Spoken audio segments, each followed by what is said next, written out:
강혜신의 오늘의 미국.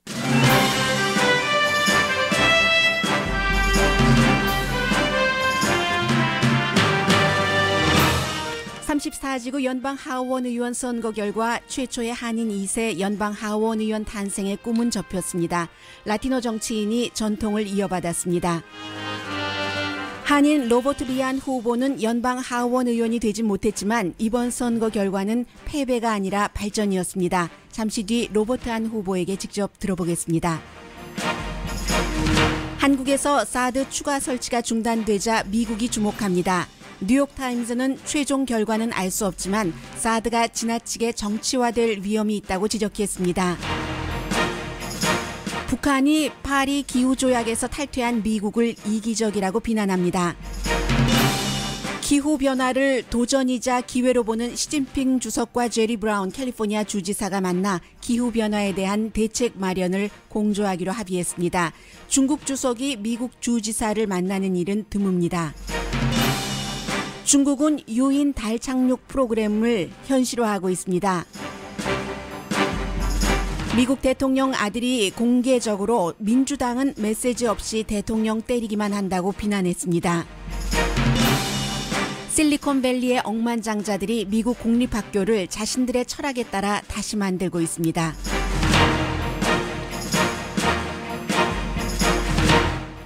여러분 안녕하십니까? 오늘의 미국 강혜신입니다.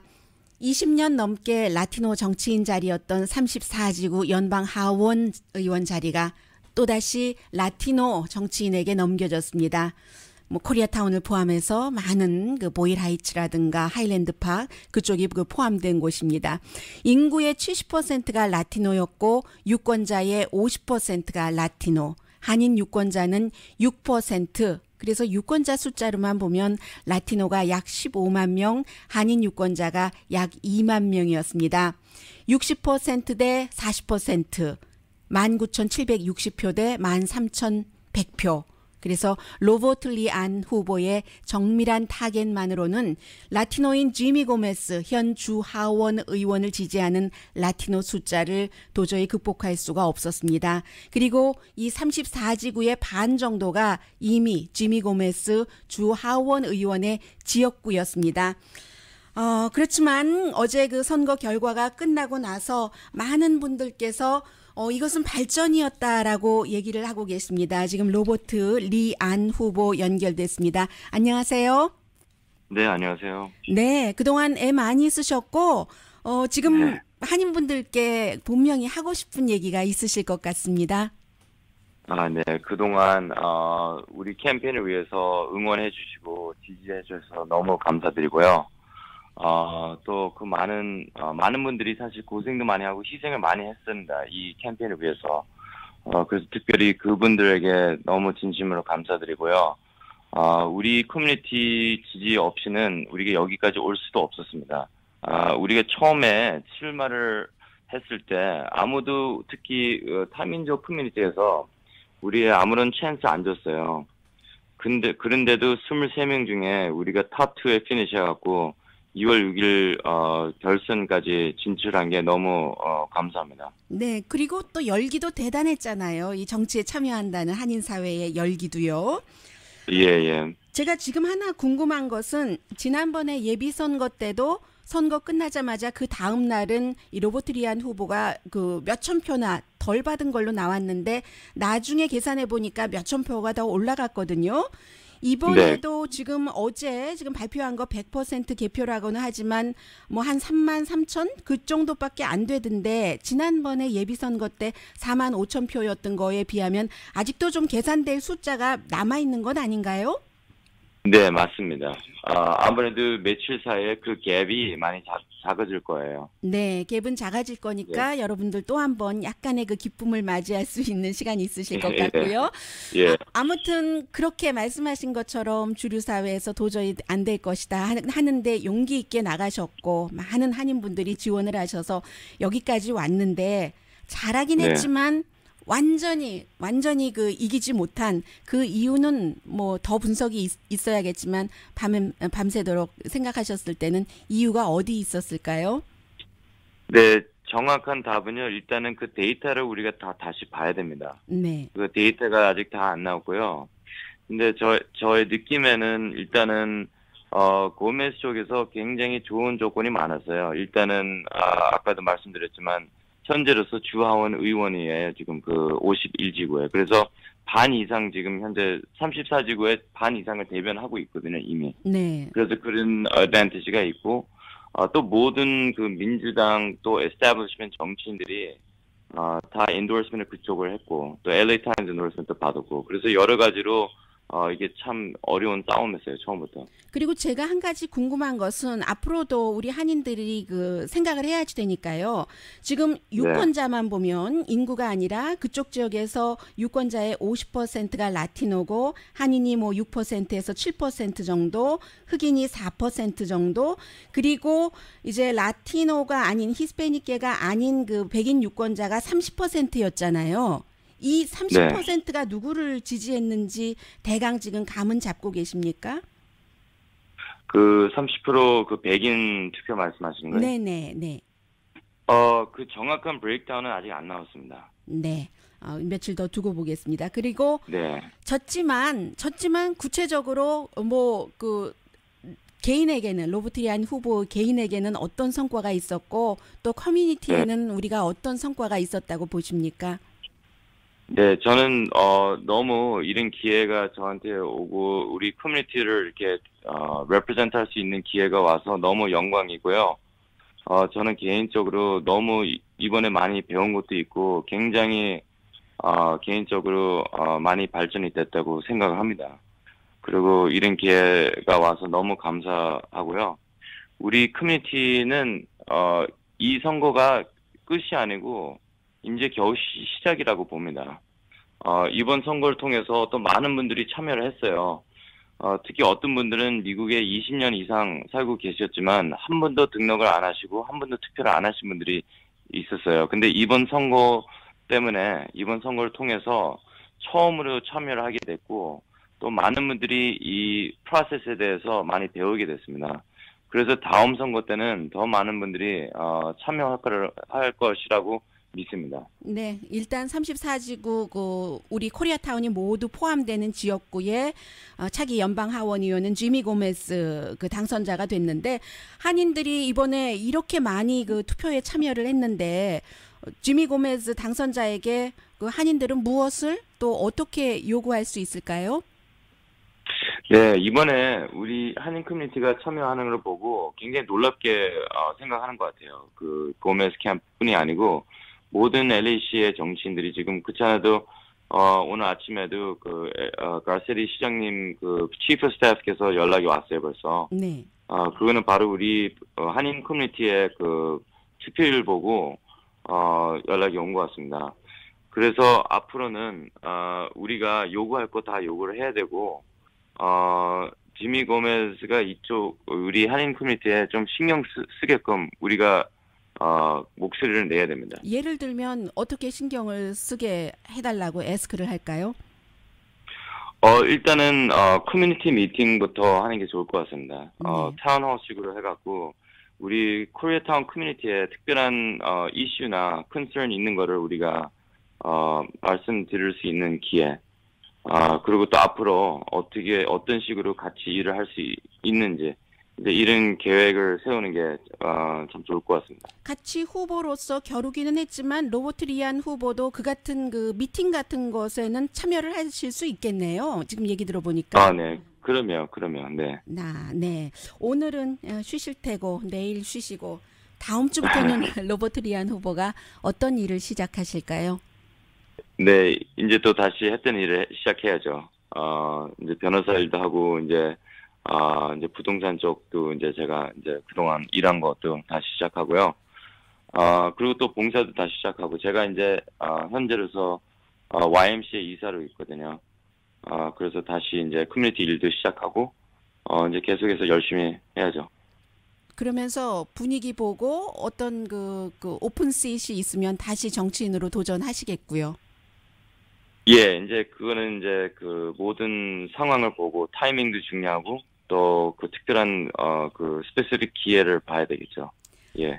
로버트 리안 34지구 연방 하원 의원 그 후보였습니다. 오늘 말씀 잘 들었습니다. 정말 자랑스럽습니다. 네, 감사합니다.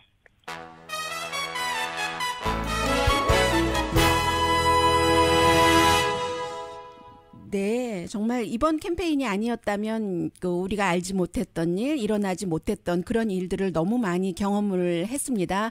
라티노는 그 유권자가 15만 명이나 되는데 한인은 2만 명 그 정도 되는데 지금 뭐 투표로는 다른 인종도 있겠지만 13,000표 정도 나왔고 지미 고메스 후보는 19,700표 정도를 받았으니까 얼마나 이 한인이 이번에 그 투표를 많이 했는가 이제 그런 것들 그리고 최선을 다했잖아요. 로버트 리안 후보도 최선을 다했고 한인타운도 최선을 다했기 때문에 분명히 좀 전에 얘기를 해주신 것처럼 여기서 끝이 아니라 커뮤니티를 위한 새로운 시작이라고 확신합니다. 잠시 뒤에는 제 생각에는 아마 지미 고메스 후보가 캘리포니아주 하원 의원으로 일하면서 노스코리아에 대해서 얼마나 들어보고 또 설령 그 오다 가다 듣기는 했어도 관심 있게 그 단어가 지미 고메스 후보의 머릿과 마음속에 픽업이 됐을까 생각을 해봅니다. 이번에 이제 로버트 리안 후보를 한인사회가 열심히 그 밀고 하면서 그 과정에서 코리아타운, 코리아, 노스코리아에 대해서도 인식이 많아졌을 것 같습니다. 잠시 뒤에는 노스코리아, 미국, 한국, 중국이 전부 연결된 사드 문제, 새로운 정부 들어서서 뭐가 바뀌고 있잖아요. 그런 부분을 미국에서도 지금 주시해서 보고 있습니다. 전해드립니다. 라디오 서울 방송 오늘의 미국 듣고 계십니다. 그 여러분들께서는 인생에 있어서 운, 실력 이런 것이 어느 정도로 나의 생활을 좌우한다고 생각을 하세요? 날이 갈수록 나이가 들수록 많은 분들이 운이 다야 라고 얘기하시기도 하고 또 다른 분들은 운을 만들어내기 위해서 실력이 있어야지 되고 뭔가를 준비해야지 된다. 당연한 얘기 같지만 하거든요. 근데 아무리 준비하고 닦아놔도 운이 안 따라주면은 또 안 되는 것이고요. 제가 이 말씀을 왜 드리냐면 지금 그 텔레비전 화면에 그 연방 그 상원의 소위원회 그 청문회가 열리고 있는데 저 자리에는 존 맥케인 연방 상원 의원도 보이고 그리고 아주 그 묘하게도요 카밀라 해리스 연방 그 상원 의원 캘리포니아주 의원이 질문을 지금 하고 있습니다. 그런데 카밀라 해리스가 바로 캘리포니아주의 검찰총장이었는데 이 검찰총장이 연방 상원 의원이 되면서 34지구의 연방 상원 의원이었던 하비에르 바세라가 바로 그 카멜라 해리스의 자리로 가고 검찰총장 자리로 가고 그래서 이번에 우리 한인들이 보궐선거를 치르게 된 거잖아요. 카멜라 해리스가 이렇게 그 청문회에 나와 있는 그 증인이 말을 하는데 본인이 원했던 답도 아니고 본인이 생각하고 있는 것과는 조금 그 다른 답변을 하니까 뭐라고 그 금방 따지지는 않지만 표정에서 다 보이잖아요. 요즘 텔레비전에서 그게 아닌데 그래 내가 어떤 질문을 하냐 두고 보자 하는 그런 표정이었었거든요. 방금 전이었습니다. 누구냐면은 그 법무부의 연방 법무부의 부장관인 그 로젠스타인 바로 그 특별검사를 러시아 스캔들과 관련해서 임명한 그 사람에 대해서 질문을 할 때였습니다. 이 로버트 란 후보 인터뷰하고 나니까 그렇게 연결이 돼서 드려본 말씀이고요. 오늘 그 대통령의 아들이 박스뉴스와 인터뷰하는 것 봤습니다. 둘째 아들이에요. 33살의 에릭 트럼프가 민주당은 사람도 아니다. 이렇게 얘기하던데요. 민주당 사람들은 사람도 아니래요. 그리고 민주당 의장은 특히 더 그렇다. 팍스의 그 션 해니티와의 인터뷰에서 러시아가 미국의 선거에 개입을 했다는 것은 민주당이 조작한 역사상 최악의 거짓이다. 민주당은 이미 붕괴될 정도로 붕괴될 만큼 붕괴됐고 특히 그 탐 페레즈 민주당 그 전국위원회 의장은 도대체 이 사람은 메시지도 없고 리더십도 없다. 미친 사람 같다. 이렇게 말을 했습니다. 그래서 메시지가 없으니까 민주당이 계속 우리 아버지 하는 일 방해만 하고 있다. 뭐 우리 아버지라고 얘기하진 않았어요. My father나 my dad라고 얘기하진 않았지만 트럼프 대통령이 하는 일을 계속 방해만 한다라고 대통령 아들이 얘기를 했습니다. 어느 나라나 그 대통령 아들이 이렇게 공적인 자리에서 이 정도의 그 원색적인 민주당은 사람도 아니다라고 비난한다던가 하는 일이 별로 없고, 그리고 너무나 요즘은 거의 아주 조금 뽀끼또 그 미디어를 빼고는 트럼프 대통령을 분석하는데 그게 거의 그 부정적인 방향이기 때문에 그 아드님의 대변이라고 할까요? 뭐 그런 의미에서 전해드렸습니다. 더 중요한 것은 이제 시간 계속 카운트다운 합니다. 내일 그 연방수사국장이 연방청문회에 나와서 대통령이 사법방해를 했는가 하지 않았는가를 가려볼 수 있는 그런 그 답변 같은 것을 하게 되는데, 그 사이에 또 오늘 아침에 그 여러 그 언론들 보니까 그 대통령에 의해서 하루아침에 그 해고된 제임스 코미 전 연방수사국장이 제프 세션스 지금 연방 그 법무장관에게 그렇게 얘기했다잖아요. 뭐 여러 사람이 같이 있는 자리에서 이 제프 세션스 법무장관에게 제발 나 혼자 두지 말아라. 트럼프 대통령과 둘이만 있게 하지 말아라라고, 두 사람이 같이 있는 게 두려웠다는 얘기예요. 뭔가를 트럼프 대통령이 뭐 무언으로 유언으로 그 압력을 넣을 때 물론 독립적인 연방수사국장 자리이긴 하지만 대통령이잖아요. 서열상으로도 그렇고 어떻게 그 피해갈지도 모르고 하니까 혼자 두지 말아라 이런 부탁을 했다는 얘기를 하고 있고, 어제 말씀드렸잖아요. 누구보다도 가장 먼저 트럼프를 후보였을 때 지지했었던 제프 세션스라는 알라바마주 당시의 그 연방 상원의원, 지금은 연방 법무장관이 트럼프 대통령이 법무장관으로 이제 임명을 시키고 나서는 또 그 본인에게 충성은 하지만 끝까지 다 하지 않는다 해서 너무 마음에 들지 않아 하는데, 어느 정도냐면은 이제 제프 세션스가 대통령이 원하는 정도로 무슬림 입국 금지를 강하게 이제 그 연방 항소법원이 아니라 대법원에 이제 그 상고 심의해 주십시오 하는 것을 본인이 트럼프 대통령이 원하는 만큼의 강도가 아니었다 해서, 그리고 러시아 사건에 대해서는 내가 공정한 그 수사를 위해서 연방 법무장관이지만 나는 빠지겠다, 이 결정 때문에 너무 화가 나가지고 제프 세션스가 나중에는 트럼프 대통령에게 그렇게 얘기를 했다고 하잖아요. 그렇게 마음에 들지 않으시다면 각하 제가 사임하오리까? 라고 했다고 하잖아요.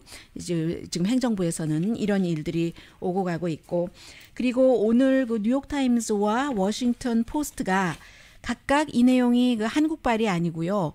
도쿄발로 보도를 하고 있거든요. 이제 그 한국이 사드 그 배치를 일단 중지한다는 내용. 두 기는 지금 그 발사대가 성주에 설치가 돼 있고, 네 기가 대통령 모르게 들어와 있었던 것이잖아요.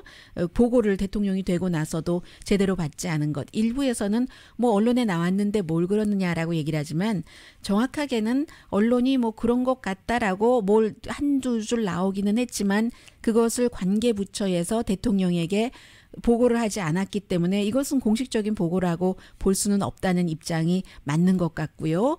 그래서 결국은 이제 그 내기 이 발사대는 환경 평가 등등을 완전히 할 때까지는 설치하지 않겠다라고 어제 그 청와대에서 얘기를 했잖아요. 사드 배치에 반대하는 시위대는 정부에 중국과 관계 개선을 하라 하고 압박을 하고 있고, 그래서 지금 그 문재인 신임 대통령은 이 문제를 이쪽도 좀 달래보고 그리고 저쪽 비즈니스 업계도 달래보고 그런 식으로 하려는 것 같다는 게 도쿄 국제기독교대학교의 스티븐 네그스 국제정치학 교수가 뉴욕타임스와 인터뷰에서 한 말입니다. 그리고 또 하나는 지금 중국이 사드 배치에 대해서 양보하지 않으려는 거 문재인 대통령이 느끼는 것 같다. 이 부분은 뭐 이해찬 특사가 중국 다녀와서 대통령에게 보고를 했겠죠. 뉴욕타임즈가 그렇게 전하고 있는데 법을 다시 한번 상기시켜 줍니다. 지금 한국에서 33만 스퀘어미터 이상을 요구하는 군사적인 어떤 설치가 있으면 환경이라든가 사회적인 영향을 분석을 해야지 되는 게 의무적인데 뭐 그것도 그 논란의 여지는 있답니다. 이걸 70만 스퀘어미터로 하느냐 33만 스퀘어미터로 하느냐. 그런데 그런 그 논란의 여지가 있는 것을 박근혜 정부에서 하지 않고 거치지 않고 했기 때문에 이게 문제가 된다는 얘기고 그리고 그래서 지금 문재인 대통령을 포함해서 뭔가를 이제 남아있는 그 내기는 좀 제대로 하자 법에 따라서 하자 하는 측은 이제 사드 배치에 반대를 하는 사람이고 사드 배치가 북한 때문에 필요하다고 주장하는 사람들은 대통령이 일단 법에 따라서 조사 과정을 거치자 하는 것을 미사일 방어 시스템 사드를 완전히 없애버리려는 시작이다 이렇게 보고 있다고 전하고 있습니다. 그리고 결론적으로는 최종적인 결과 사드가 어떻게 될 것인가 지금 이제 발사대 2기는 설치되고 4기는 그저 어디에 보관돼 있을 텐데 다 떼낼 것인가 다 또 할 것인가 뭐 이 알기 힘들다고 뉴욕타임스는 분석을 하고 있습니다. 초기 배치를 서둘렀기 때문에 오랜만에 예전에 그 오늘의 미국과 인터뷰 많이 한 사람을 인용하는군요. 그 고든 그 프레이크 그때는 그 맨스필드 재단의 소장이었는데 지금은 오스트랄리아로 가 있군요. 유니버시티 오브 웨스턴 오스트랄리아에서 아시아 센터 그 센터장을 맡고 있는 고든 프레이크 씨가 그렇게까지 그 서두르지 말고 천천히 했어도 이 세상 끝이 안 났을 텐데 지구는 끝이 아니었을 텐데 라고 얘기를 하고 있습니다. 그런데 또 하나는 양비론을 얘기를 하는 거죠. 문재인 대통령은 지난 몇 년 동안 지금 동북아시아의 전략적인 환경이 기본적으로 많이 변했다는 것을 인식하면서 이 문제를 처리해야지 된다고 충고를 하고 있습니다. 동북아시아의 전략적 환경 변화라는 것은 가장 크게는 북한의 핵 능력이 되겠죠. 그게 이제 그 능력 자체도 그렇고 거리도 그렇고 일본에 있는 미군 기지까지 뭐 미국까지 이렇게 온다고 보면은 결국은 국제적인 시각에서 꼭 한국과 대한민국과 북한뿐만이 아니라 아시아뿐만이 아니라 더 인터내셔널리 시각을 보고 넓게 잡고 결정을 해야지 된다고 이 고든 프레이크 씨가 충고하고 있습니다. 그리고 또 한 사람 한반도 전문가 그 외교관계위원회의 스캇 스나이더 씨는 미국 관계자들은 문재인 대통령에게 왜 사드가 꼭 한국에 필요한지를 다시 철저하게 설명을 해야지 된다고 했고 그리고 또 문재인 대통령의 지지자들도 사드 배치에 반대하는 사람들이겠죠.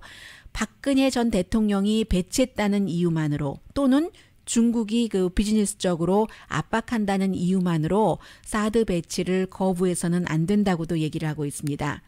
뭐 결론은 이 사드가 한국에서 지나치게 정치화될 위험이 있다고 뉴욕타임스는 보고 있습니다. 그래서 양측이 다 찬성하는 반대하는 측이 숨을 깊게 들이쉬고 상식선에서 사실 확인을 하고 이 사실 확인을 환경이나 사회적인 영향이요 해야지 된다는 데는 누구나 다 의견 일치를 하는 것 같습니다. 심지어 그 배치를 하는 미국에서도 마찬가지입니다. 워싱턴 포스트도 역시 도쿄발인데 아나 파이필드 도쿄 지국장이 이것을 썼습니다. 동결이라는 프리즈라는 단어를 쓰고 있는데 새로운 진보 행정부가 한국에 들어서고 논쟁적이었던 사드 배치 일단은 중단이 됐는데 그리고 이제 지금 국방차관이죠. 직무정지됐잖아요. 대통령에게 보고하지 않은 그런 것.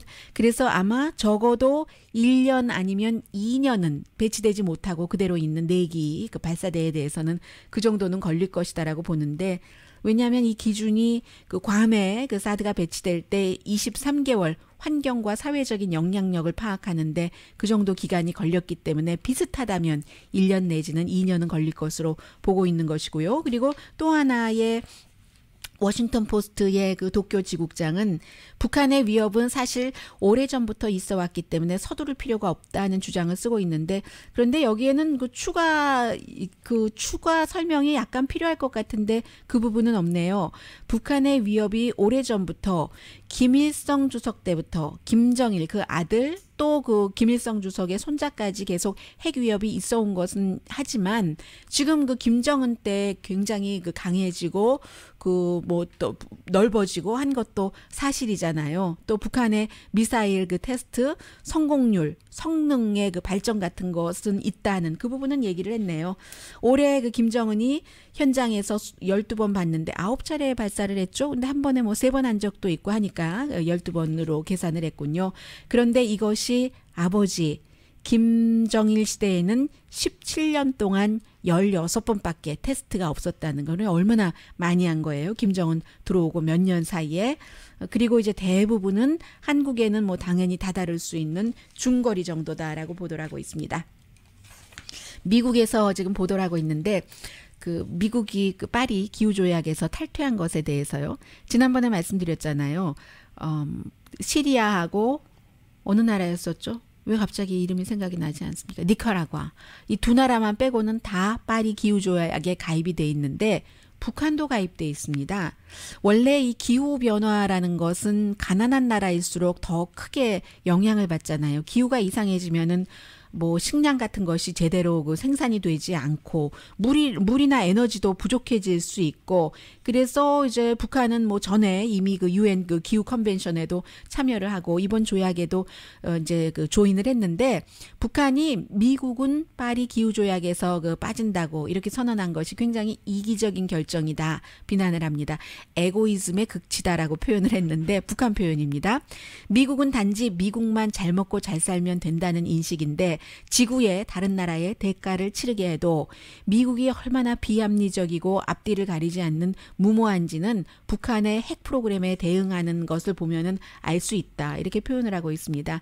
결국은 북한도 지금 그 성명을 낸 것이에요. 북한도 재생 테크놀로지에 대해서 관심이 있습니다. 그래서 북한에서는 그 산림 그 뭐 나무를 함부로 뭐 깎아내고 부수는 게 아니고 뭐죠? 쓰러뜨리는 거 이런 것을 하는 것을 그 산림 그렇게 하는 것을 금지하고 있고 한국에서도 옛날에 그랬었잖아요. 전쟁이다. 그렇게 나무를 마구 파내는 것은 이렇게 얘기하고 있는 나라가 북한이고요. 잠시 뒤에 이와 관련해서 아주 얼핏 보면은요. 오늘 여러분들께서 로스앤젤레스 타임즈 1면 그리고 뉴욕 타임스도 1면이라고 생각되는데 같은 그 이슈의 기사인데 이것을 보면은 캘리포니아주를 중심으로 보실 수가 있는 기사입니다. 그런데 제가 볼 때는요, 캘리포니아주뿐만이 아니라, 이게 미국의 주도권이 대통령에서 한 주지사로 바뀔 수도 있네. 그러면 제리 브라운 주지사는 지금 79살로 나이가 많지만 이러다가 다음에 대통령 선거에 나간다고 해서 세계에서 가장 나이 많은 대통령 그 후보가 되는 것 아닌가? 뭐 이런 생각까지 들거든요. 시진핑 중국 국가주석이 나란히 앉아서 제리 브라운 캘리포니아 주지사를 만났습니다. 좀 전에 북한이 미국에 대해서 한 그 주장과 일맥상통하는 부분이 있는 이슈로 만났습니다.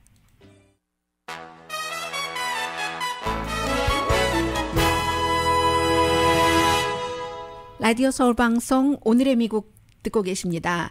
그러니까 일이라는 게 모든 일이요. 1, 2년 사이에 되는 것이 아니니까 제일 처음에 국제 클린 에너지 포럼이라는 것이 열린 나라는 미국이었습니다. 2010년도. 그리고 그 사이에 지난해 2016년도에도 다시 샌프란시스코에서 이 포럼이 열렸는데 올해는 지금 베이징에서 국제 클린 에너지 포럼이 열리고 있습니다. 중국으로서는 처음 여는 것이고 그래서 뭐 예를 들어 뭐 라스베가스 컨벤션 센터라든가 LA 컨벤션 센터에서 뭔가를 하는 것처럼 똑같이 관련 트레이드 쇼도 열리고 그리고 이제 여기는 각 나라의 그 에너지부 그 장관들이 많이 그 참여를 하는 겁니다. 리더십 앞으로 이 클린 에너지를 어떻게 할 것인가 이런 것들을 의논하기 때문에요. 그런데 사진을 보면은 미국에서 이제 미국의 그 에너지 장관이 아니라 제리 브라운 캘리포니아 주지사를 시진핑 중국 국가주석이 만나서 나란히 앉아 있는 그런 사진이 보입니다. 그리고 중국은 워낙에 언론 통제가 심하기 때문에 LA타임스나 뉴욕타임스나 사진이 똑같아요. 중국에서 배포를 한 것 같습니다. 나란히 앉아 있고 그 가운데에 두 사람 사이에 테이블이 있는데 중국이 워싱턴 대신 캘리포니아주를 쳐다본다. 이게 LA타임스의 표현입니다. 이제 워낙에 시진핑 중국 국가주석이 드문 외교라고 표현을 하고 있는데 미국의 그 주지사를 만나는 일이 없죠. 그럴 일이 없습니다. 지구 온난화, 온실 테크놀로지 이런 것에 대해서 서로 그 얘기를 하면서 시진핑 중국 국가주석이 파리 기후 조약에서 이제 그 나가기로 결정을 한 트럼프 대통령에 대해서 한마디도 비난은 하지 않았다고 강조를 하는데 중국의 그 아주 그 뭐라고 할까요? 진중함이라고 할까요? 무서움이라고 할까요? 그런 것이고 그러나 제리 브라운 당신을 만나서 이런 것을 했습니다 하고 트럼프 대통령에게 보여주는 것도 될 수 있고요. 제리 브라운 주지사는 청두 등 중국 남부 다른 도시도 다 그 방문을 해서 캘리포니아주가 워낙에 이 클린 에너지 관련 산업이 그 발달이 돼서 저도 혜택받은 사람 가운데 한 사람이고요.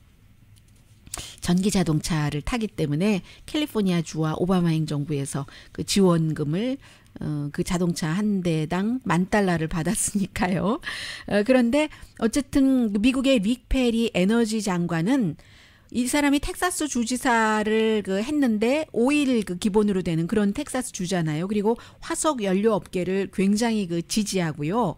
원래 지난번에 대통령 그 공화당 예비 선거에 나와서는 에너지부 없앤다고 했었던 사람이에요. 그런데 트럼프 대통령이 그 부서의 장관으로 임명을 했는데 아마 지금 이 국제 클린 에너지 포럼에서 미국의 트럼프 대통령을 방어하는데 굉장히 그 힘을 그 써야지 될 것 같습니다.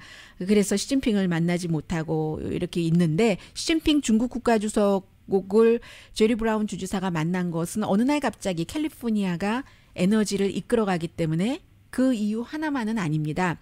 과거에요. 시진핑 중국 국가주석 아버지가 처음으로 그 아들 대신 시진핑 전에 시진핑 주석의 아버지가 40년 전에 브라운 주지사를 만났답니다. 처음 그때는 제리 브라운이 캘리포니아 주지사였었을 젊었을 때잖아요. 70년도에.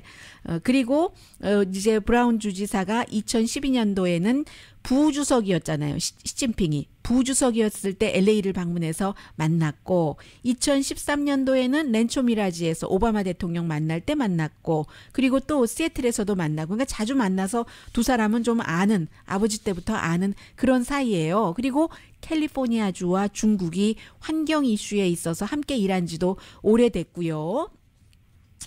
자동차라든가 공기 오염 컨트롤 이런 것을 얘기를 하는데 게다 대고 지금 타이밍이 중국 주재 그 미국 대사 대행이 기후조약에서 탈퇴했다 트럼프 대통령이 해서 사임했잖아요. 그 자리를. 그래서 이제 이게 굉장히 의미가 있는 것이고 중국의 경우는 굉장히 환경 문제가 중국의 아주 큰 그 일이기도 해요. 지금도 에너지의 60% 이상은 화석 연료로 쓰고 있으니까요. 그러니까 이런 것을 줄이면서 이제 재생에너지 산업 같은 것을 중국이 많이 하겠다고 해서 심지어 한국 분들이 재생에너지 업계에서 일하시는 그런 분들도 일자리가 이미 그 중국 쪽으로 많이 건너간다고도 얘기를 하고 있고요. 그래서 중국은 이런 것을 기회로 보고 있고 캘리포니아주도 똑같은 얘기고요. 뉴욕타임스는 조금 이제 다른 부분에도 포커스를 맞췄는데 트럼프가 뒤로 가니 제리 브라운이 앞으로 들어가는구나 하면서 이제 그 연방 정부가 아니라 그 주 정부도 다른 나라의 최고 리더와 직접 이렇게 뭔가를 할 수 있다. 특히 제리 브라운 주지사는 주지사의 아들이었고 주지사를 지금 2번 하고 대통령 선거에 3번 나갔다가 실패했고 그런데도 큰 정치인이었는데도 오클랜드라는 작은 시의 시장도 했고 검찰총장도 했고 이제 임기가 18개월 남았는데 제리 브라운 주지사가 79세인데 18개월 끝내고 나서 일을 끝낼 것 같지 않다 하는 뉘앙스를 풍기고 있어요. 왜냐하면 지금 어느 때보다도 주지사 자신도 에너지가 많다고 하고 그리고 세계에도 이 에너지 환경 문제와 관해서 일을 많이 하고 있는데 제리 브라운 주지사는 1970년대 그 젊었을 때 환경 얘기했었던 그런 사람이잖아요.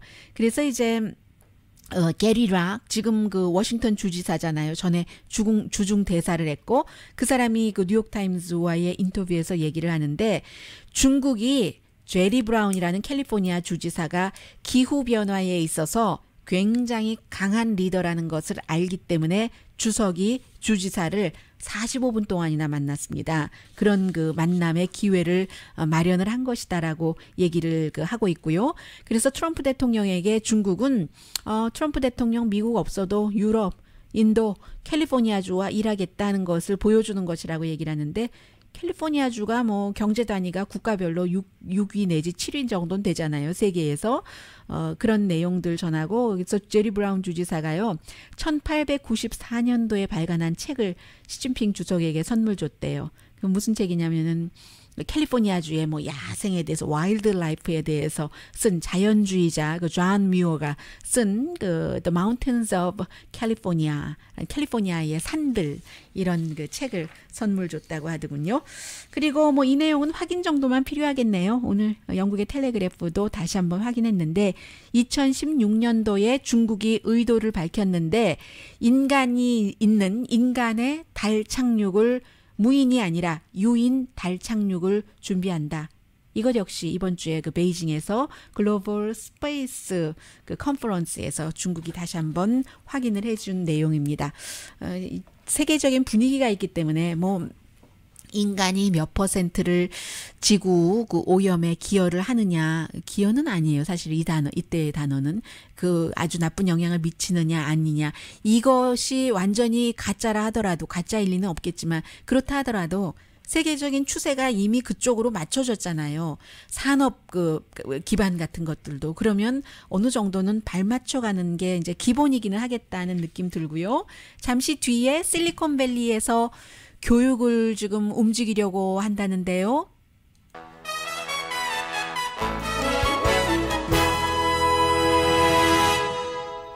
라디오 서울 방송 오늘의 미국 듣고 계십니다.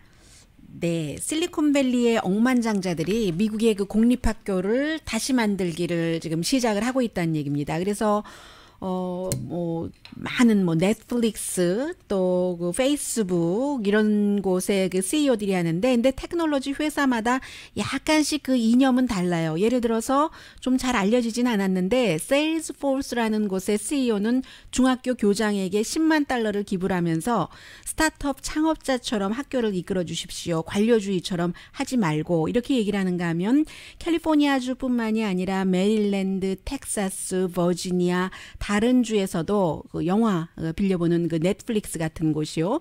이 넷플릭스의 그 리드 해스팅스는 학생들의 무슨 그 알고리즘 수학 프로그램 같은 것을 조금 그 지지하고 싶어 하고, 그런가 하면은 그 회사에서 자신들의 회사에서 만드는 그 소프트웨어 같은 것을 배우게 하는 그런 그 회사들도 있고요. 그러니까 컴퓨터를 팔기 위해서 소프트웨어 프로그램, 인공지능 같은 것을 팔거나 알리기 위해서 하는 사람들도 있고, 그래서 이런 그 회사들의 CEO를 그 대신해서 어떤 학교에 어느 정도로 기부하는 게 좋겠습니다 해서 그런 것을 다 그 가려주는 회사 조직들도 많이 있고요. 오늘 그 뉴욕타임즈 보니까요.